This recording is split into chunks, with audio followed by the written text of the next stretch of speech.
would like to take a moment to publicly acknowledge and thank a man whose voice is not only resonating across the country, but is cutting through the noise with honesty, courage, and unshakable conviction. Michael Jose. Your recent interview wasn't just powerful, mate, it was explosive. It laid bare what many of us have long known but have struggled to say it aloud without fear of ridicule, marginalisation, or outright retaliation.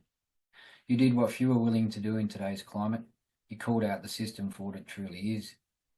You named the toxic gender-driven undertones that are devastating good men, dismantling fatherhood, and quietly tearing Australian families apart.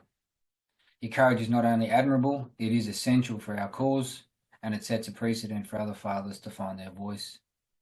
For too long, we have seen our legal, political, and social institutions weaponised against men under the guise of progress. We've seen fathers removed from their children's lives without just cause. We've watched as the presumption of innocence crumbles right before our face, replaced with a narrative that vilifies masculinity and enforces silence through fear while forcing a divide between men and women.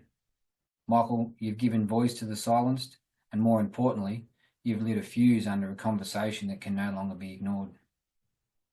But let me be clear, this is not a war between men and women. This is not about blame. This is about balance. It is about truth, and it is about justice for everyone, regardless of gender. What we need now is unity more than ever.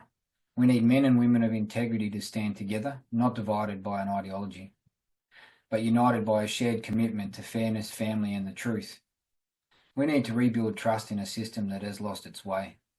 And we need to protect our children from the fallout of a culture that is more interested in political points than parental rights.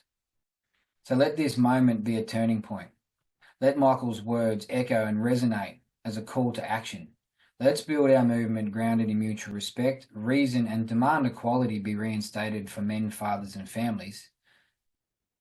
In my opinion, the true design of family court is to destroy families, destabilise parents, predominantly fathers, and traumatise children to maximise profits.